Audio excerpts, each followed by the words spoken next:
I work at the store. Okay, all right. That works. And I'm presuming there's some Amos representatives here tonight. Is that right? And any other groups that are represented here tonight that, just out of curiosity, you'd like to recognize? Story County Community Housing Corp. Excellent. Anybody else? Story County, Story County Housing Trust Community. Yeah, it's a long name. Anyway, what's that? YSS. Excellent. Very good. Emergency Residence Project. ERP. Outstanding. Story County Community Services. Story County Community Services. All right. Well, good. Well, thank you all for coming, and we're looking forward to this evening. And we're going to turn this over to Vanessa and let her, you're going to review the way we're going to approach this and why they're in horseshoes versus sitting all on a nice little road tonight too as well, Vanessa? Yes, sir. Okay. Well, I'll turn it over to you. Well, good evening, everyone, and thanks everybody for coming. I sorry I have my back to you for now, but it'll come around later. Tonight is our first public forum with the City Council as part of preparing for our 2019-23 5-year consolidated plan. Yes, 5 years is just around the corner. So tonight, we've done this the previous 5 years where we wanted to enter active session because I think being able to engage with the council and the public to talk about what our needs are for the community is important. And HUD likes for us to make sure that we have public participation, and the best participation I feel is with our city council members who are the leaders of our community. And so tonight we're going to start off, I'm going to do a short presentation and give you a very, very basic overview of both the CDBG and now that we're a home entitlement community, the home program. And then we'll have a few minutes for questions from the council and from anyone in the public. And then we will move quickly into discussing our consolidated plan, what that process looks like, and what that means and what activities we're going to participate in tonight. I just wanted to clarify that tonight is only about the consolidated plan. That is the major part of our document that we have to do. There's other components to the plan, but this is our first step. And in that, we're not sure about the action plan or funding right now. It's not a priority to discuss it, but this is certainly a stepping stone for us to get started in getting this plan prepared for HUD for next year. So with that, if there's no other questions, I'll go ahead and proceed. Thank you. Okay, again, we're going to be doing the basic overview of both CDBG and home programs, and then we're going to go over the consolidated plan requirements. We're going to do an overview of the 5-year goals and priorities that we've done in 2004, 2009, and 2014. And then we're going to break out into small groups to review and discuss and revise or reestablish new 5-year goals or priorities as needed. And then we'll reconvene as a large group and have the groups report out for the goals and priorities. And then I will go over the tentative timeline steps. Now, when we get to break out the small sessions, each council member, you have a number at your dais. You will go to that particular round and you will facilitate the discussion with your round. And then once we get ready to report back, you'll need to come back to the dais. Okay. First of all, I'm going to start with the CDBG program. The program was created as part of the Housing Community Development Act back in 1974. It's what they call a formula grant, which means they look at it based on a formula, and that formula is based on the jurisdiction's housing supply, its incidence of poverty, its fiscal distress, and other factors. And then they come up with a formula. Now, we compete with 10 other entitlements in Iowa, including the state. So whatever amount comes to Iowa, we share that pie with the other communities. Congress appropriates funds annually to states and localities, and we're called entitlements or grantees, and that'll be important later on. And so just a background for people who have not been part of this process before, The Community Development Block Grant is one of the longest running programs administered by HUD and the Department of Housing and Urban Development. The purpose of the Block Grant Program is to develop viable urban communities by providing decent housing, a suitable living environment, and expand economic opportunities, principally for persons of very low and low income. And CDBG has become an important tool for helping local governments tackle serious challenges facing their community. And there's 3 national objectives, and this will be a test later on. That we have to meet in implementing the program. There is a low and moderate income objective where you can do it in 4 parts. There's an area benefit, there's limited clientele benefit, a housing benefit, and jobs benefit. An area benefit is similar to how we've created our neighborhood revitalization area. That's considered an area benefit, which we created back in 2016. Limited clientele benefit is basically talking about elderly, homeless people, people in these limited positions where they have limited access and they are in a particular category. And housing, of course, has to deal with both rental or home ownership housing, and jobs. You can use CDBG funds to help create jobs as well. And then there's slum and blight. Of course, you can have slum and blight area. You can do spot slum and blight. And urban renewal no longer exists, but it was important too back in the 1970s and 80s. And then, of course, there's an urgent need category. And for the City of Ames, we have done programming in all 3 of these categories. Urgent need, when we have the floods and we use CDBG funds to buy out properties and get them out of the floodplain. We've done some spot basis for flooding after the floodplain because it was volunteer, but then there were properties later on that came available, so we purchased them. And of course, we do our regular low and moderate programs on an ongoing basis. Low and moderate income, just to define that, it is the most important objective of the 3 national objectives. HUD requires that 70% of all of our funds are expensed for that benefit, and that's over a 3-year period. So we must support those activities that benefit low and moderate income. The housing objective is the only national LMI objective based on household assistance. What that means is we have to verify that people qualify for the program when it comes down to housing. So we have to determine that they meet those income limits that HUD has set aside per household. Qualifying a household is based on not exceeding 80% of the Ames metropolitan statistical area or the county or the non-metro state. Basically for us, it's the Ames metropolitan statistical area, and those income limits are determined and set every year by HUD. Some of the CDBG activities, I got very broad here because again, we're trying to focus on a consolidated plan, but you can do housing activities, that's home ownership, that's down payment assistance, things like that. Public facilities, that's like infrastructure improvements, water, streets, sewers, related to public service. That's how we do our deposit assistance and first month rent program. And then economic development is like creating jobs. We haven't really used that component over the years that I've administered this program, besides it's been taken care of through some other entity. So there are some program caps per year. You can only use 20% of the CDBG funds for administration, and we're capped at 15% for public service. And then for special economic development activities, it has to meet a special kind of financial analysis known as appropriate determination. I have not done that because we've never targeted our funds toward economic development, so I can't really go into details of how that really works. Okay. Need to go back. So that is kind of a basic overview of CDBG. Okay.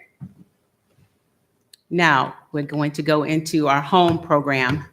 The home program was created as part of the National Affordable Housing Act back in 1990. It is also a formula grant, And Congress does appropriate annually to localities, and they're called participating jurisdictions, known as PJs. So we are entitlement and we're a PJ. So you might hear those terms often, but AIMS is now a combination of both.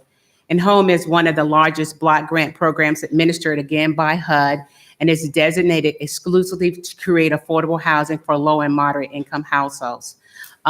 This is the first year that we will be an official HOME community, so there is still a lot of understanding of that program that is occurring right now. So you will have to quiz me and I'll probably fail. HOME is focused on low-income households as well. 100% of the HOME dollars have to help people at 80% of the median family income. Lower income activities, there is a 90% rule for rental housing, and TBRA is tenant-based rental assistance, because HOME can be used for that.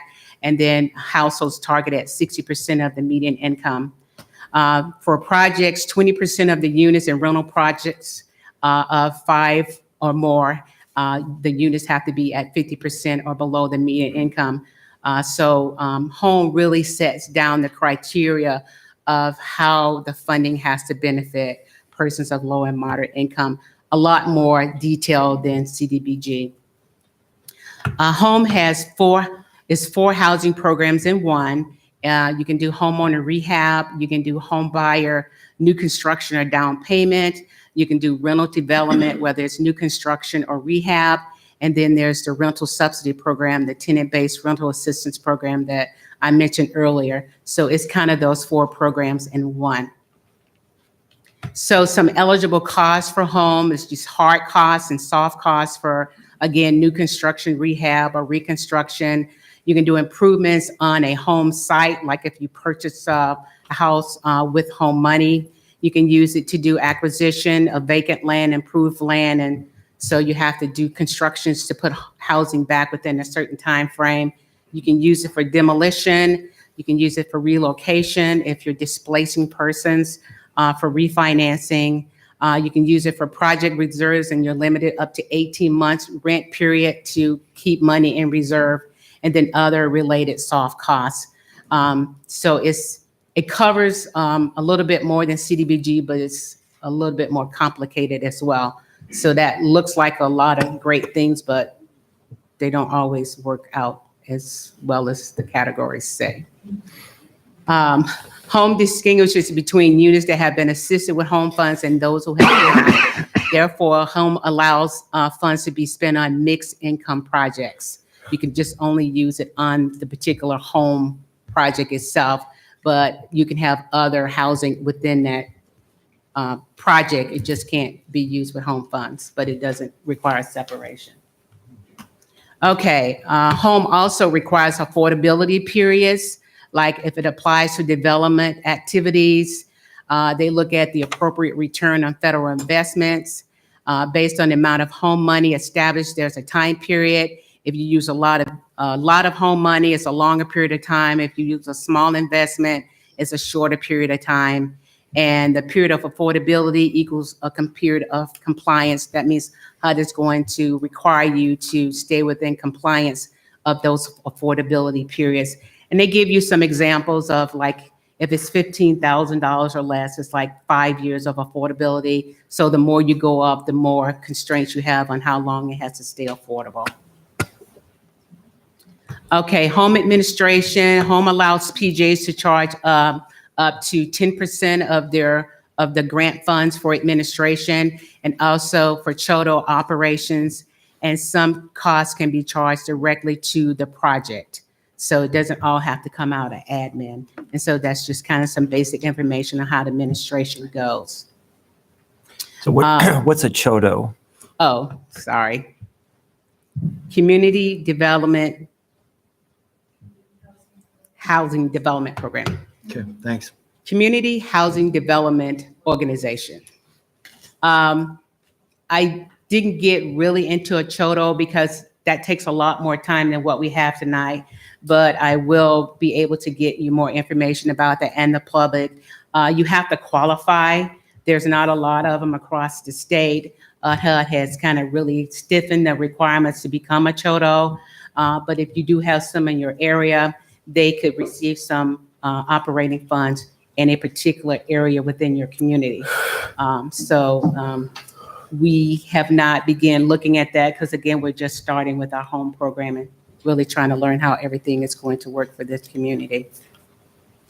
Home does have a match requirement, so it's a 25% match of the money that you receive, and it must be a permanent contribution, and the match liability must satisfy by the end of the federal fiscal year. So as you know, when we first became an entitlement for home, we had to come up with our own match money to match our allocation. So that's something that you have to come up with every year.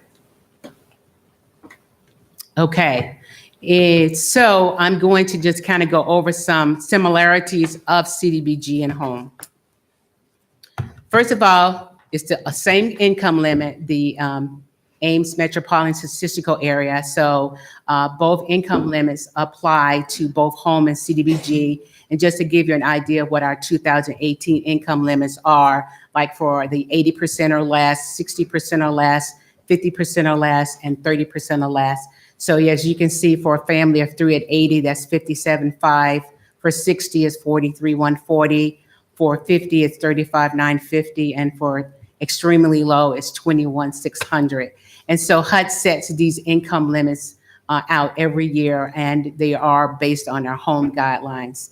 Even before we became a home entitlement, we had to use home income limits.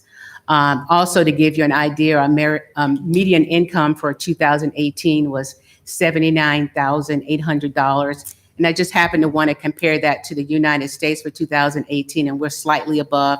For the United States is $62,175. But again, those are similarities. We do use the same income limits, which is very helpful when you're administering a program.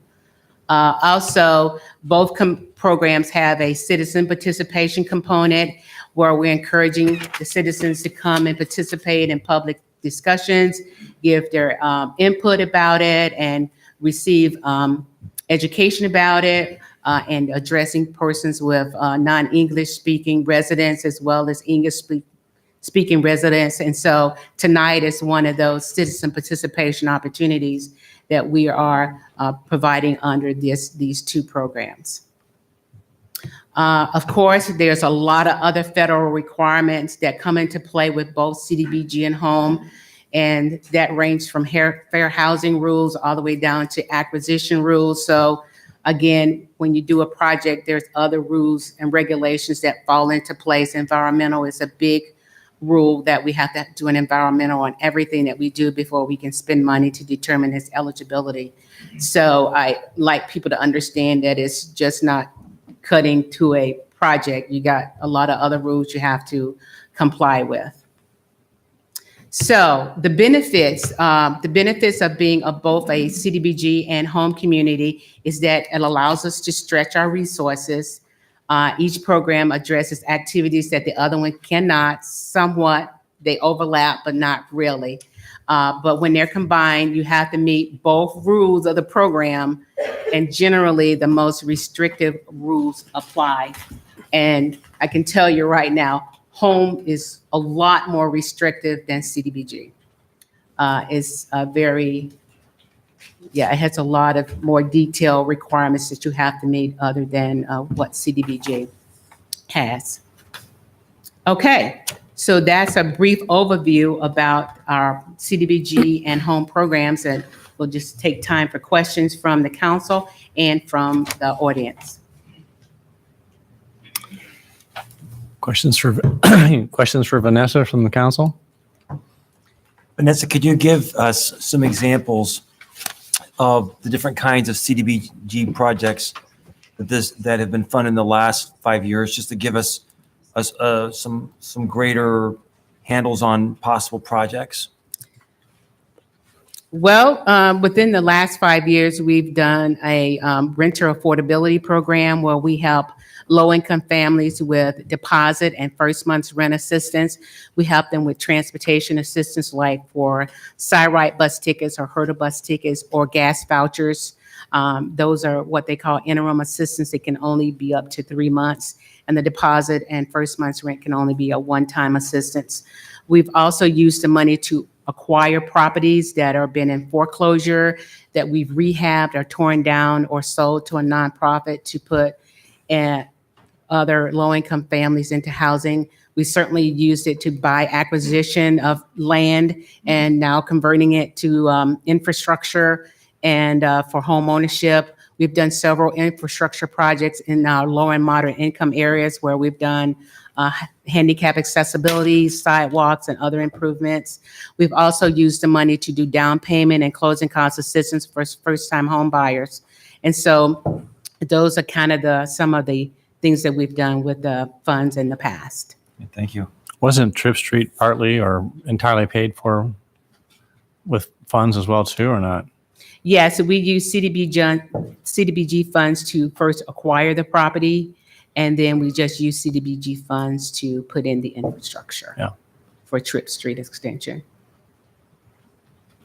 So Vanessa, thinking about the way in which CDBG and home can work to complement each other, what sorts of projects will be able to be done with that home money in addition to the CDBG that we maybe haven't been able to accomplish previously? Well, the biggest thing that's going to happen with our first year of home money is CDBG is basically for infrastructure type improvements, and you can't use it to construct housing. But now home can be used to actually construct the homes. So whereas we were working on our 321 state project, we had the funds to do the infrastructure and would had to find another method on how to get the housing built. Maybe we would have applied for state home funds to pay for the construction. But now that we become an entitlement, we can use the home funds to actually build the homes. So that would be the first thing out of the chute that we could do that kind of marries the two programs together. That's a pretty big married together, which it was kind of perfect timing, even though it was unexpected.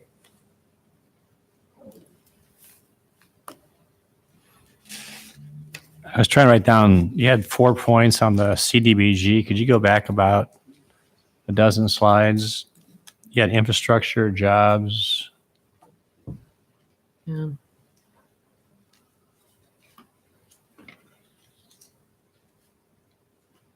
I'm hurrying.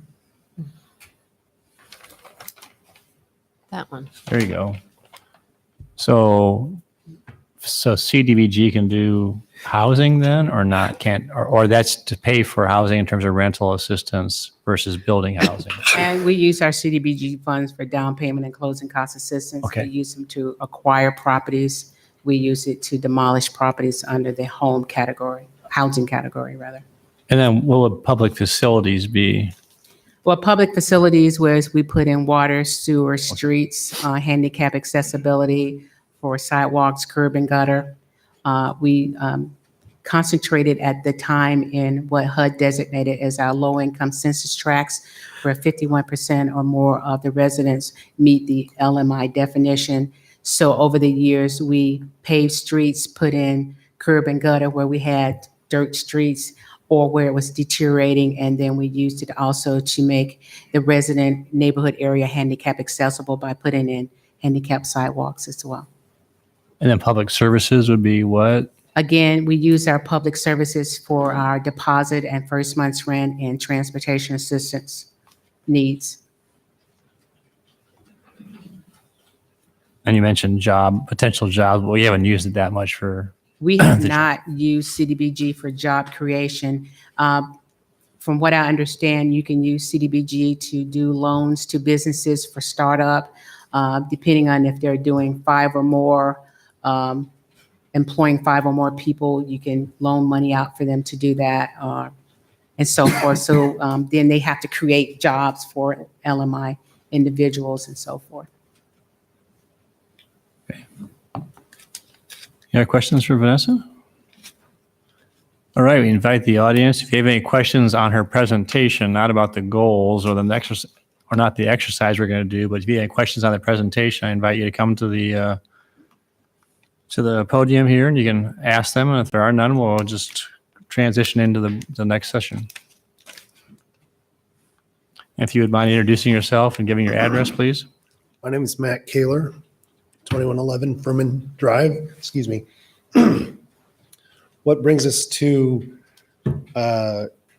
entitlement is it our population has brought us into this new group? Yes, back in 2004, the city of Ames reached a threshold of 50,000 population. And we met the formula also to become our own metropolitan area because we could have been easily combined with Des Moines. But with the things that HUD looks at to determine metro, we met both of those requirements. So then that's how we became an entitlement community back in 2004 and start receiving our own direct allocation of CDBG funds. Prior to 2004, we applied for state funding as small cities. But 50,000 population is the threshold.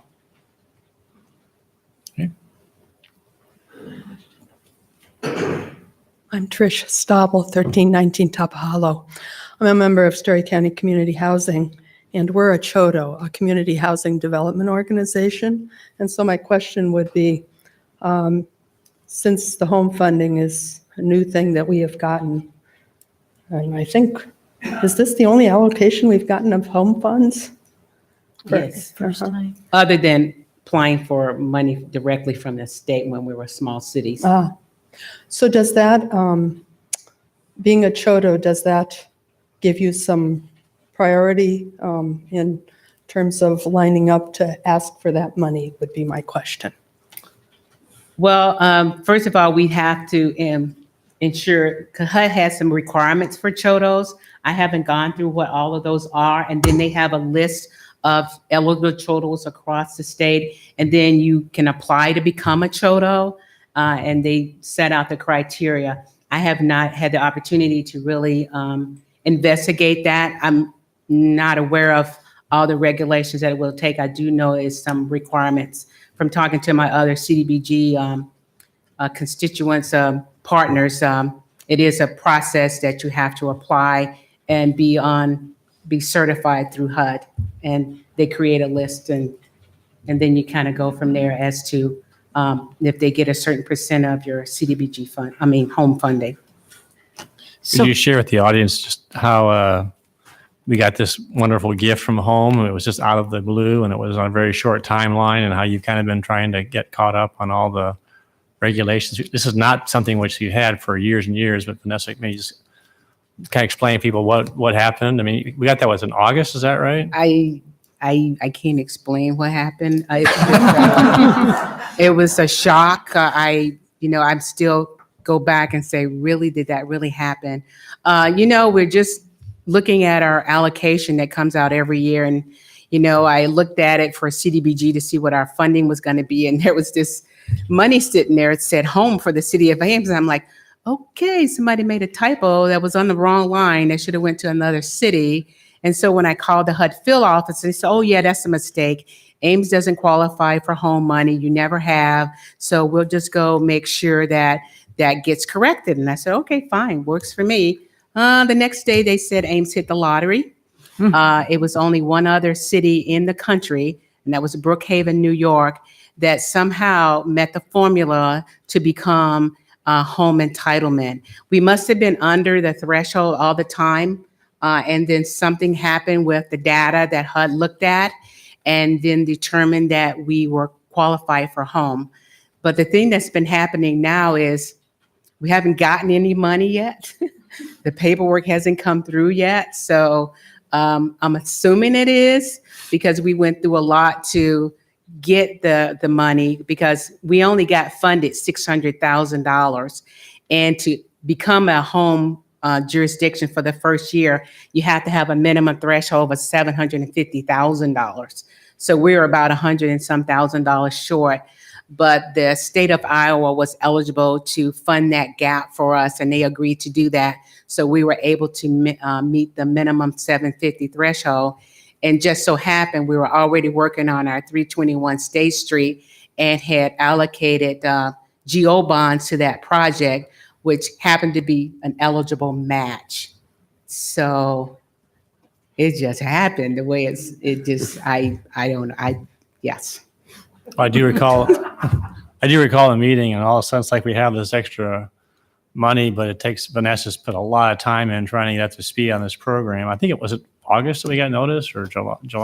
We got notice late May, Okay. and our fiscal year started July.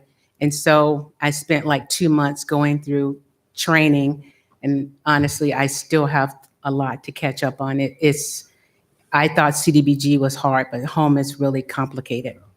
So we're very, very fortunate to have Vanessa, who's putting a lot of time in order to get these funds. So I appreciate that. Anybody else have any questions specifically on the presentation that Vanessa made? Can I ask a follow-up to Trish's question? And maybe you don't know the answer to this, Vanessa, because it's about Chodos and other organizations. So it sounded like what you said, kind of at a superficial level, that the money might be able to go to a Chodo. So the Chodo then has responsibility for allocating it and doing projects with it, but we provide the funding to the Chodo? Yes, it's part of your home funds. A certain percent of it, like I think 15% of your funds can go to a Chodo, a qualified Chodo based on these guidelines. And then they're responsible for administering, they're targeted to a certain part of your community to do a particular activity. Maybe it's housing rehab or something like that, but it's very defined as to what that area is. It's not all over the city. It's a defined area. And so they have to meet those requirements as a subrecipient in order to get those funds as well. Are Chodos the only possible subrecipients, or are there other types of organizations that can act in that capacity? There's another organization called Community-Based Development Organization. It's CBDOD versus CHOD. And they can qualify, and other subrecipients could qualify, like any other agency or group could become a subrecipient. In the past, the city has administered all of its programs and not utilized subrecipients, but you certainly could do that. But then the requirements of a subrecipient, the city then becomes the monitoring agent, like HUD is the monitoring agent over the city. And then funds are not dispersed until an eligible project has gone forward. So they it's reimbursed like HUD reimburses us. So it's not just like I cut your check and here you go. Mhm. Thank you. Anything else? All right, seeing none. Vanessa, what instructions do you have for the? Okay, well, we're going to start into the meat of our meeting tonight, and that's basically talking about the consolidated plan. That is the reason why we're meeting tonight. And the consolidated plan is the document that we submit to HUD that serves as our planning document, our strategy on how we're going to do housing and community development based on our jurisdiction and the formula that we receive from HUD on the grant programs. There are like 3 components to the consolidated plan. Component 1 is what we're working with tonight. It's called the strategic plan, and it established goals to identify, prioritize, and address the general needs of low and moderate income persons for housing, jobs, and services for a 3 to 5 year period. And we've always submitted our plan every 5 years. We could have done it every 3 years, but we've chosen to do it every 5 years. And so then there's component 2, which is the action plan. And once you establish your goals and priorities, then you create those activities under the action plan that will carry out the goals and priorities of your consolidated plan. And then your third component is what they call the Consolidated Annual Performance and Evaluation Report. And that's at the end of every year. You have to submit a report to HUD as to how your goals and your action plan produce what you set it out to do, and that you spent your money according to those goals and those activities. And so that's kind of the overview of what the consolidated plan is about. Okay, the priority of the strategic plan, and HUD calls it consolidated plan in some instances. They call it strategic plan in some instances. So I'm just going back and forth with that language. There's basically two categories. One, you have to design and determine those categories that meet the needs of specifically low and moderate income residents. Remember, 70% of our funds on a 3-year cycle has to benefit low and moderate income residents.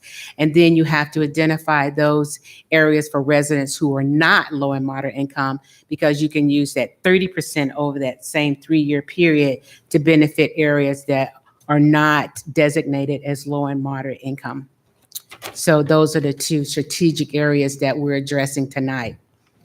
And so the rules for participation are everyone participates. That's why you're in a round. And so there's no right or wrong answer. You ask questions. I would like for people to think outside their world. I know a lot of people get into, well, this is what I do, and so this is what I want to focus on as a discussion. I would like for people to just think about our community as a whole, and not just what your area is, but what does we want our whole community to look like. And then we'll have some sticky board questions, and I want people to have fun and opportunity to just really have a discussion about what they think the goals and needs are. Now, when you look around in the room, we have put up our rules, our plan goals for the last 4-5 years, from 2004 to 2018. And so I've put them all up there for in each group. And I believe, hold on one second. You're proud of me. Okay. And I think everyone that came in got a sticker that says 1, 2, 3, right? Okay. So 1 means priority, 2 means, okay, it's okay. And 3 means no. I don't know about that anymore. So when you,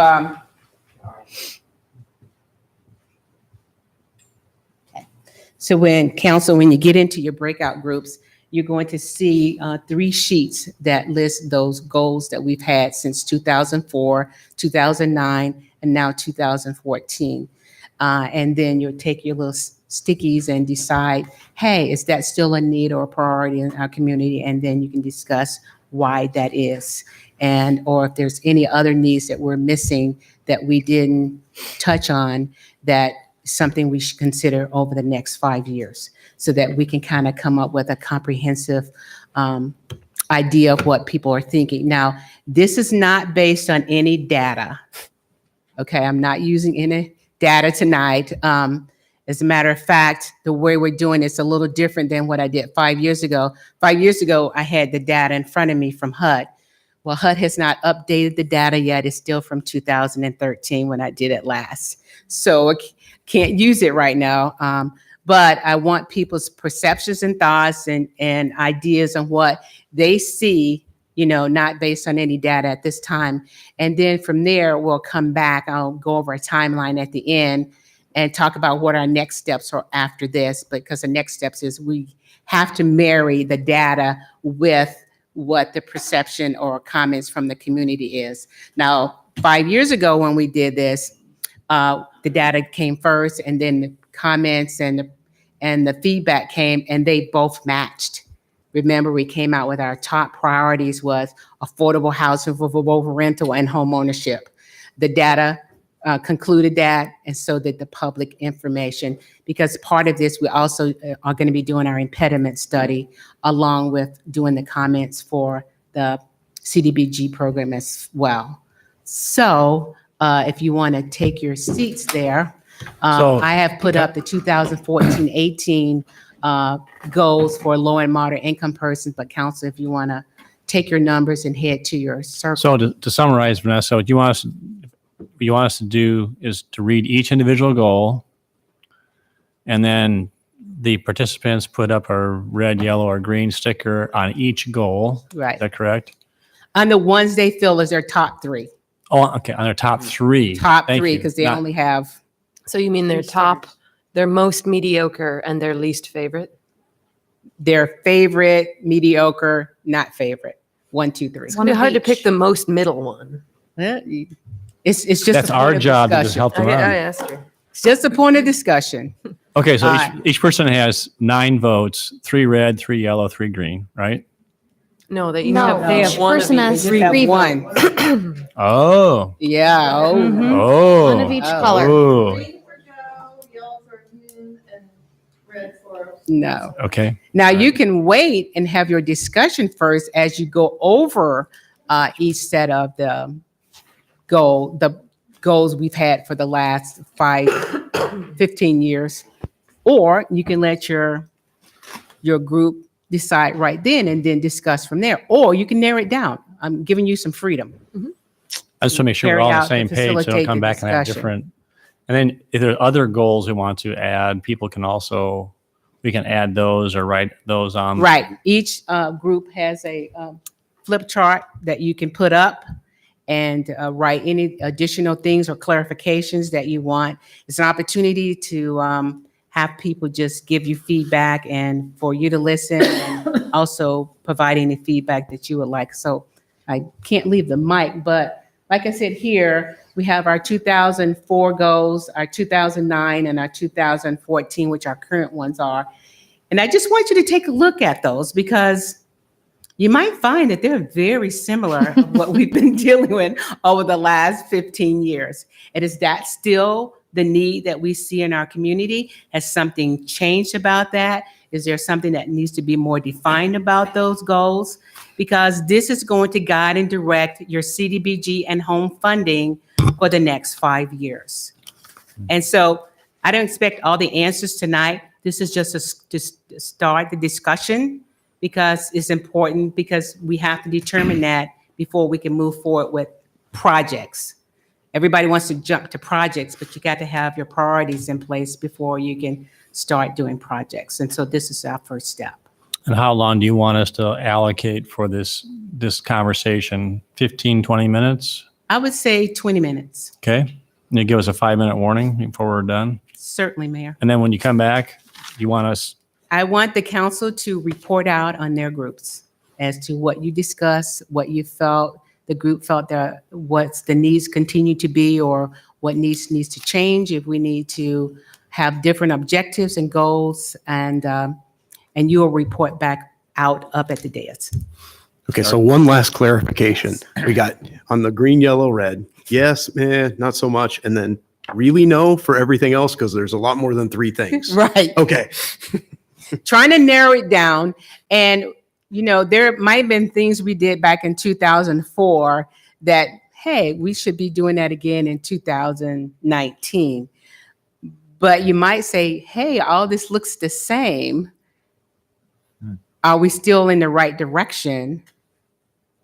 Are we still going in the right direction as our need? And like I said, you're doing this without any data yet because you're thinking about it as you deal with the community on a regular basis. You deal with issues, you get comments, you get concerns. You know, what is the true feeling of what people think we should be doing? and did you want to go through something before we break here or? I just happened to put up our most current plan, but it's up in each one of your sections as well. And give you an idea, when we did this back 5 years ago, we said our number one objective was to create, expand, and maintain affordable housing for homeless and low-income persons.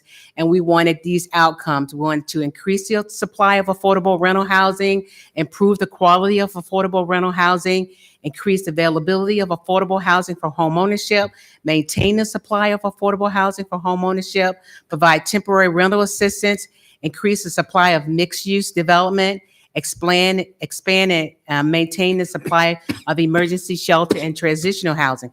How we've been doing. Does that look similar to what we did 5 years before that or 5 years before that?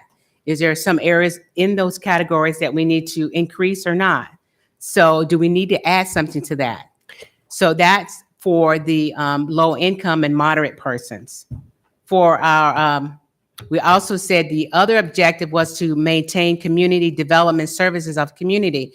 Now, you know, we marry our CDBG programs with our asset fundings to try to stretch funding around so that we're not duplicating our CDBG funds with what's already being funded in the community. HUD doesn't allow you to do that. They call that, we can't replace funds. So what you were doing with asset funds, you can't just then replace it with your CDBG funds. So that's why we don't, with our CDBG funds, fund what the city already funds through asset. So we want to have these outcomes about provision of public service, the needs, the deposit assistance program, the transportation, healthcare, legal services, that people feel that's still a need.